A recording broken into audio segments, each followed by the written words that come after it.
Halo teman cerita, selamat malam. Apa kabarnya buat teman-teman semua? Semoga dalam keadaan sehat walafiat, dijauhkan dari segala mara bahaya, tetap dalam lindungan Tuhan Yang Maha Esa, dan semoga kita semua dilancarkan rezekinya dan dilancarkan komunikasinya dengan semua keluarga kita dimanapun berada. Kita saling mendoakan dan saling mendukung. Malam hari ini saya akan kembali membagikan sebuah kisah buat teman-teman.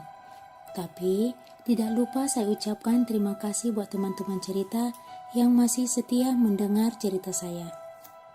Cerita yang akan saya bagikan kali ini merupakan kisah nyata dari seorang teman yang akan berbagi kisah mencekamnya ketika dia bekerja di salah satu mall atau plaza terkenal di Jakarta.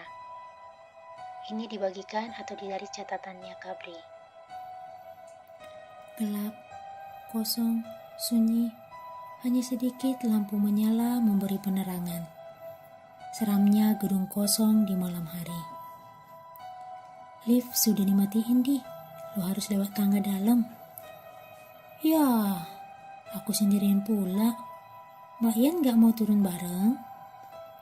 Belum bisa, masih ada yang harus gue kerjain nih.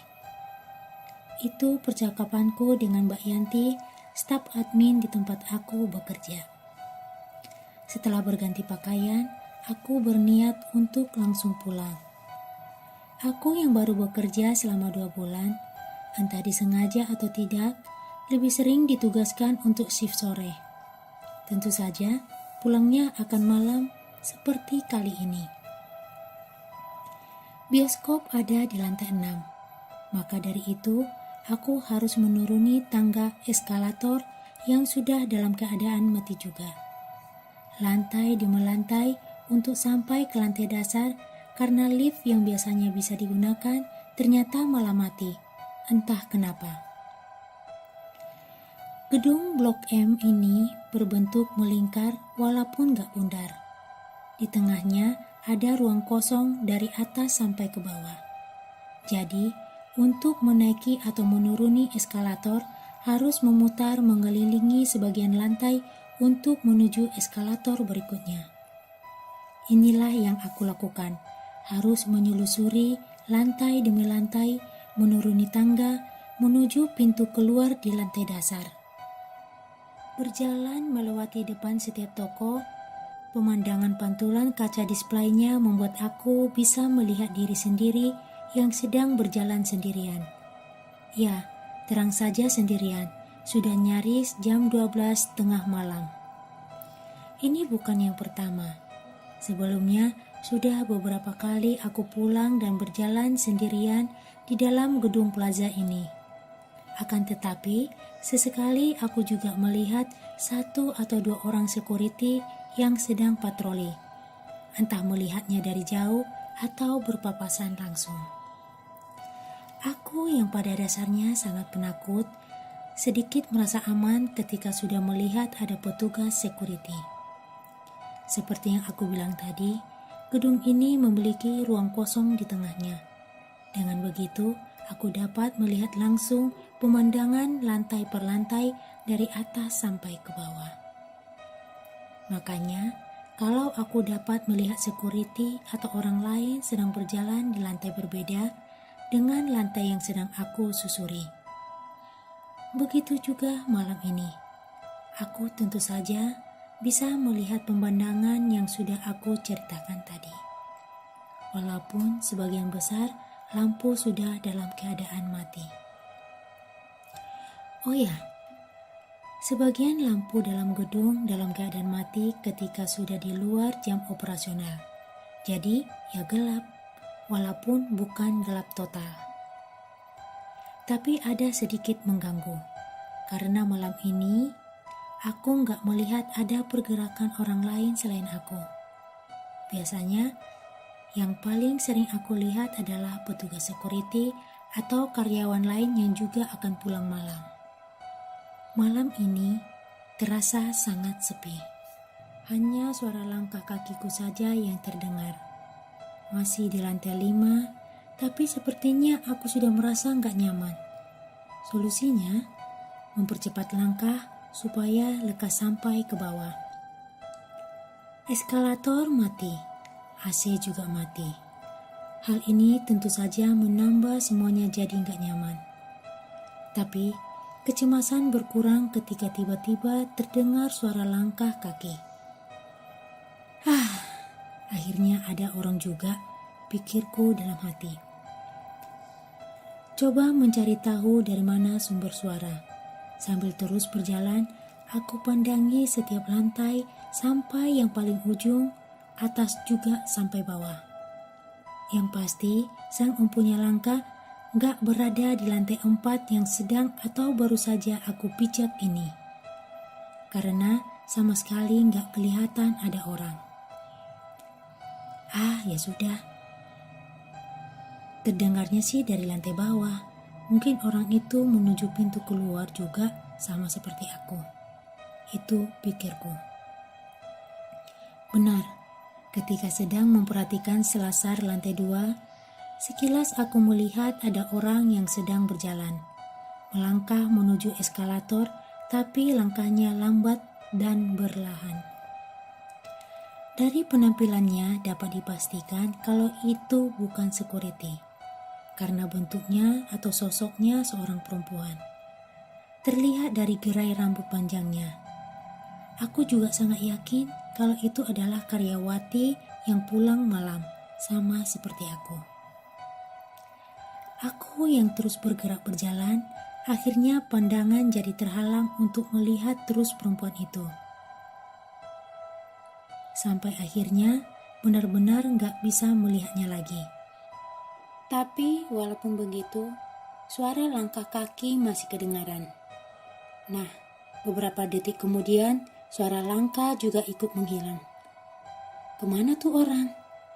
Pikirku sambil sejenak menghentikan langkah mencari jawaban. Sama sekali gak kelihatan ada orang. Cemas kembali kurasa karena seketika sepi melanda lagi-lagi. Aku kembali meneruskan langkah, menyusuri selasar lantai 4, lalu turun ke lantai 3. Langkah buru-buru aku lakukan karena kosongnya lagi-lagi mulai membuat cemas. Aku semakin ketakutan ketika merasa kalau di dalam gedung besar ini sepertinya gak ada orang lain selain aku. Kosong. Walau sepertinya gak mungkin, tapi aku merasa seperti itu. Singkatnya, akhirnya aku sampai juga di tangga yang menuju lantai dasar. Tapi pada saat inilah ada sesuatu yang menarik perhatian. Ketika sedang melangkah menuruni tangga, kembali aku mendengar suara langkah kaki, persis seperti sebelumnya. Bedanya, kali ini terdengar dari lantai atas. Aku nggak tahu lantai berapa. Masih berada di tengah-tengah eskalator, aku lalu menghentikan langkah. Melempar pandangan ke atas, menyapu setiap sisi gedung yang masih dapat terlihat. Iya, dalam gelap akhirnya aku melihat sesuatu. Ada seorang perempuan yang sedang berdiri diam di depan salah satu toko di lantai 3. Berdiri dekat dengan pagar kaca. Gak menghadapku, tapi dia berdiri menghadap sisi gedung yang berseberangan denganku. Siapa dia? Pertanyaan muncul dalam kepala. Tapi melihat itu tiba-tiba aku merinding. Ketakutan menyeruak memenuhi ruang batin. Sontak aku melangkahkan kaki menuju tangga eskalator terakhir. Pintu keluar ada di sebelah kanan, sedangkan posisi perempuan itu di sisi sebelah kiri. Tentu saja aku bergegas berlari kecil ke arah kanan. Nah, ketika sedang hendak menjauh dari eskalator, tiba-tiba aku mendengar sesuatu. Aku mendengar suara tawa perempuan. Tawa tertahan tapi sangat jelas. Sumber suara berasal dari belakang. Sebenarnya rasa takut sudah dalam level tertinggi. Tapi entah kenapa aku malah berhenti berjalan lalu menoleh ke belakang, ke arah sumber suara. Kemudian, terlihatlah pemandangan yang membuat aku tercekat ketakutan, seperti terhipnotis, gak bisa mengalihkan pandangan. Awalnya, aku melihat seperti ada tirai putih yang melayang jatuh dari lantai atas, tapi ternyata bukan. Setelah aku perhatikan lagi, ternyata bukan tirai terbang melayang, tetapi itu adalah sosok perempuan berambut panjang yang sedang melayang turun dari lantai 3. Baju putih lusuh panjangnya tergerai melambai seperti tertiup angin. Pakaian inilah yang kulihat sebelumnya seperti tirai. Sementara tawanya masih terdengar mengiringi, bukan tawa melengking, tapi tertahan namun jelas terdengar. Beberapa detik lamanya aku terdiam memperhatikan seperti terhipnotis. Tapi akhirnya aku tersadar ketika melihat sosok seperti kuntilanak ini akhirnya mendarat di lantai 1 lalu berdiri menghadapku. Aku langsung membalikkan badan kemudian berlari menuju pintu keluar. Tangisku gak tertahan lagi ketika akhirnya sudah benar-benar sampai pintu keluar. Di situ ada 2 orang security sedang berjaga. Aku Diana, pernah bekerja pada satu bioskop yang berada di kawasan Blok M, Jakarta Selatan. Aku bekerja di tempat itu pada rentang waktu 2007 sampai 2010. Sebenarnya sebelum aku bekerja sudah banyak mendengar cerita seram tentang gedung di mana bioskop tempat aku bekerja itu berada. Memang, gedung perbelanjaan ini termasuk salah satu gedung di Jakarta yang umurnya bisa dibilang sudah tua. Yaitu tadi, aku sudah banyak mendengar banyak cerita seram sebelumnya. Setelah aku sudah mulai bekerja pun, aku juga banyak mendengar cerita-cerita aneh, menjurus seram dari rekan kerja yang sudah lebih dahulu bekerja di situ. Aku yang sangat penakut, kadang berusaha sebisa mungkin gak mendengarkan cerita-cerita seram itu. Tapi ya tetap saja seringnya penasaran, lalu mendengar semuanya. Bulan-bulan pertama aku hanya mendengar ceritanya saja, sama sekali belum merasakan hal-hal janggal. Tapi setelah memasuki bulan ketiga, akhirnya aku mulai mengalami sendiri kejadian seramnya. Pengalaman pertama adalah kisah yang aku ceritakan di awal tadi ketika melihat sosok kuntilanak terbang dari lantai 3 turun ke lantai dasar. Setelah peristiwa itu, aku gak mau lagi pulang kerja malam, hari sendirian lagi. Harus ada yang menemani. Aku takut. Tapi walaupun sudah selalu ada teman, ternyata kejadian seram masih ada. Aku alami sendiri. Suatu malam di akhir tahun 2009, aku yang penakut ini setelah sudah beberapa kali mengalami kejadian seram, berjanji untuk gak akan pernah lagi berjalan sendirian di dalam gedung ketika pulang larut malam. Pokoknya apapun yang terjadi gak akan mau sendirian. Kalau memang terpaksa karena gak ada yang bisa menemani, aku akan menghubungi salah satu security gedung meminta tolong mengantar turun. Untungnya, setiap dibutuhkan, rekan-rekan security selalu ada saja yang bersedia mengantarkan, gak pernah keberatan. Sudah kira-kira 2 tahun lebih aku bekerja di sini, kurang lebih sudah sangat hafal dengan setiap sudutnya, orang-orangnya, spot seramnya, dan lain-lain. Maka dari itu, seharusnya aku sudah terbiasa dengan segala macam situasi. Tapi ini gak begitu. Semakin lama aku malah semakin parno, semakin ketakutan. Banyak alasan bisa seperti itu. Salah satunya adalah semakin banyak aku mendengar cerita seram yang dialami pekerja di sini, ataupun juga pengunjungnya. Belum lagi banyak peristiwa aneh menjurus seram yang aku alami sendiri. Pokoknya aku semakin takut, semakin parno. Mungkin penggalan kisah yang akan aku ceritakan ini adalah peristiwa terseram yang pernah aku alami. Detailnya masih sangat aku ingat. Lagi-lagi, malam itu hari Kamis, aku mendapat giliran masuk siang. Dengan begitu, tentu saja aku pulang malam hari.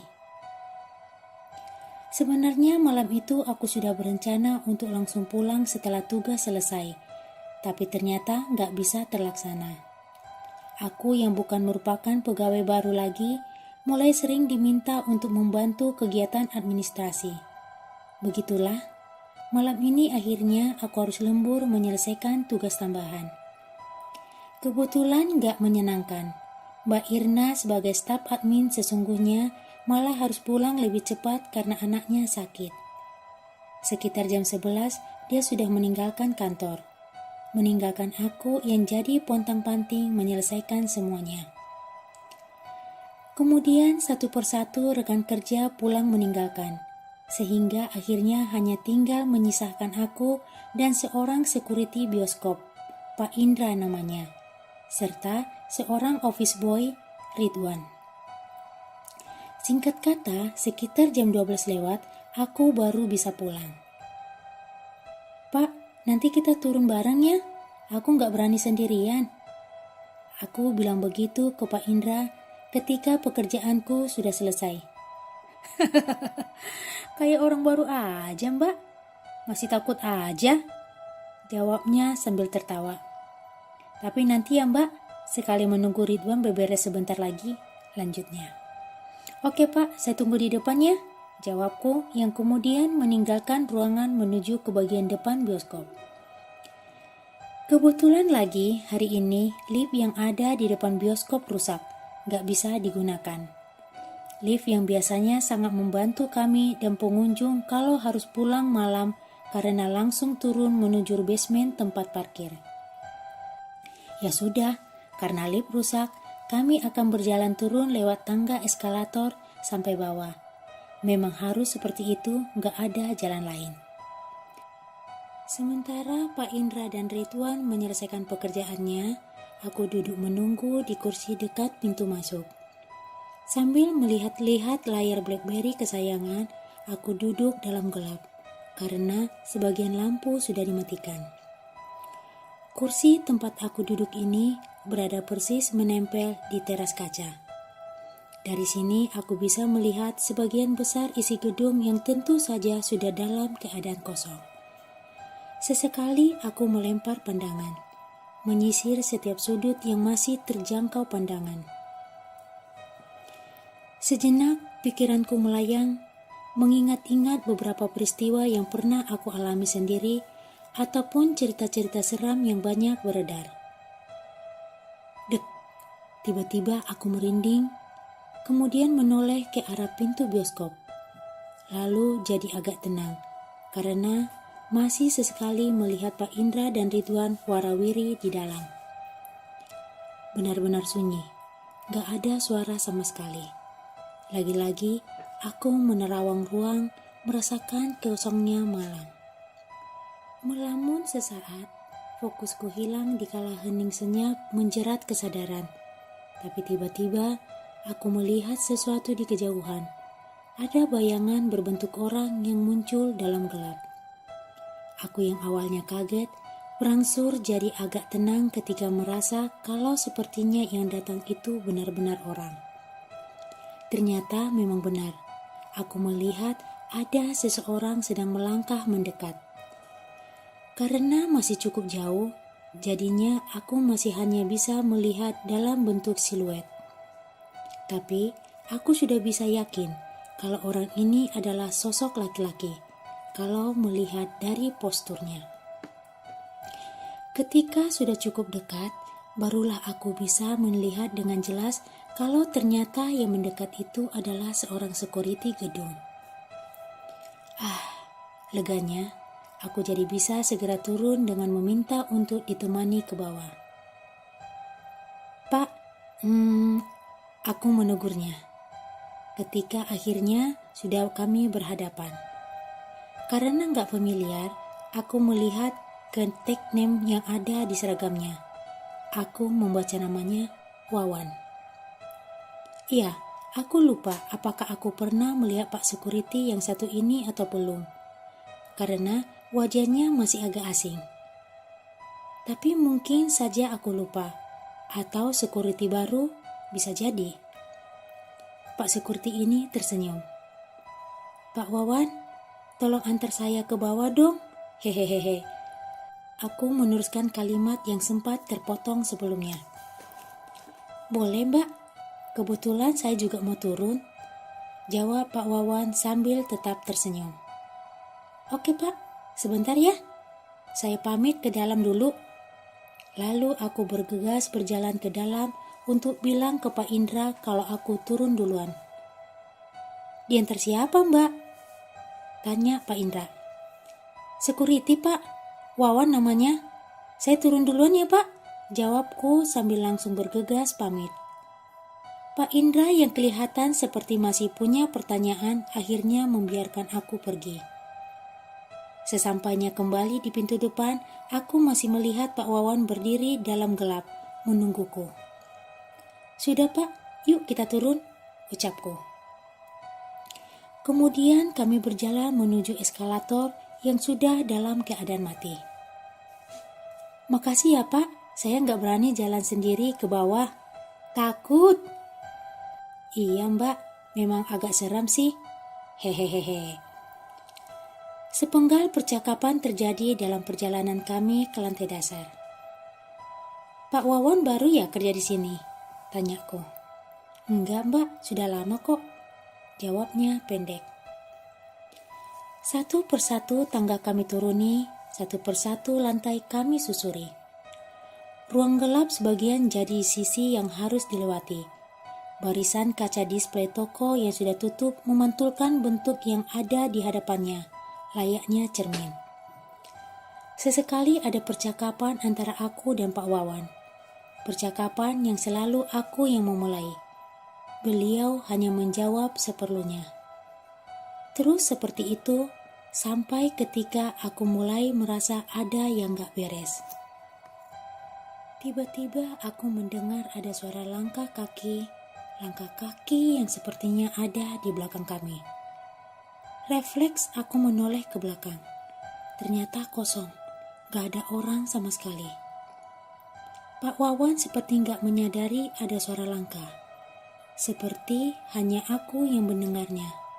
Sementara dia terus berjalan sambil pandangannya tetap mengarah ke depan. Pak, kayak ada orang di belakang. Akhirnya aku buka suara. Biarin Mbak, jawab Pak Wawan pendek. Ya sudah, aku ikut aja. Terus melangkah, coba mengabaikan suara yang jelas-jelas kedengaran.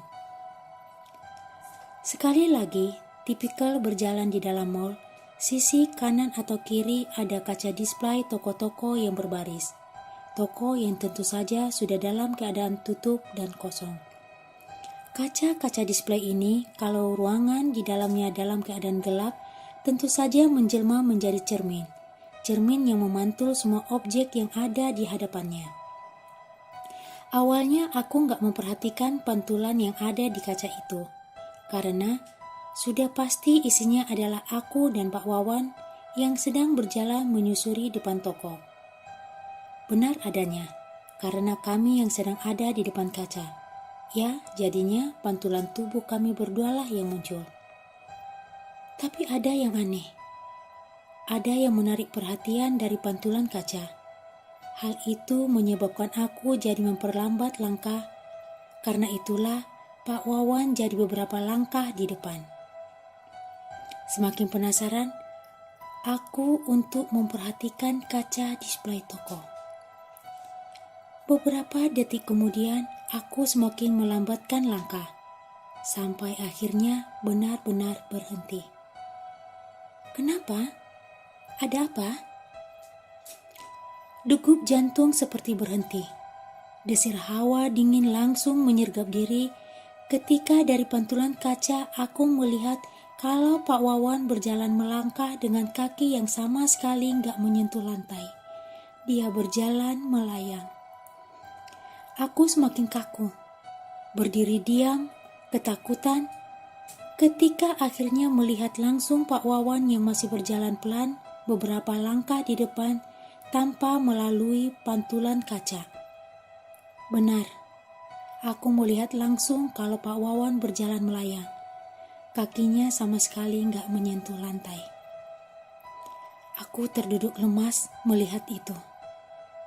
Aku mulai menangis kecil ketika sosok Pak Wawan akhirnya berhenti melangkah juga.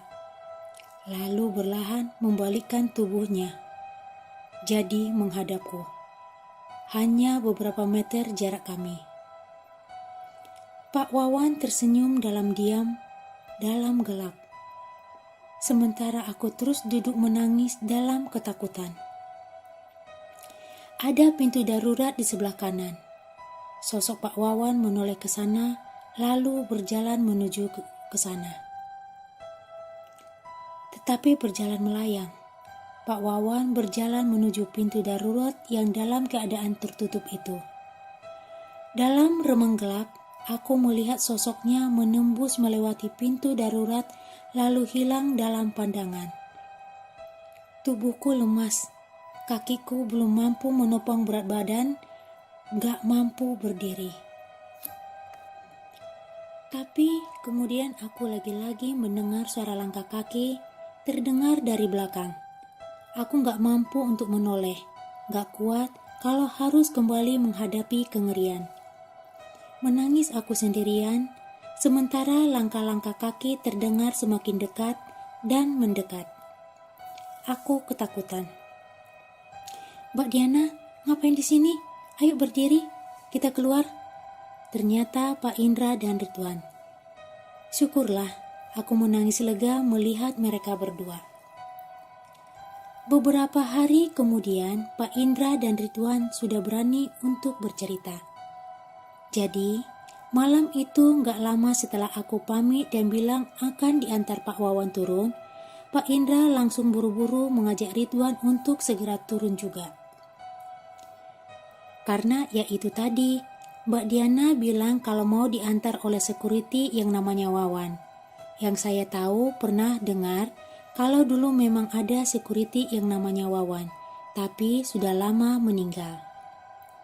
Menurut para security di sini, katanya walaupun sudah meninggal, sosok Wawan masih kadang terlihat berpatroli keliling gedung. Makanya saya langsung ikuti Mbak Diana. Tapi kami melihat kalau Mbak Diana jalan sendirian, gak ada yang menemani.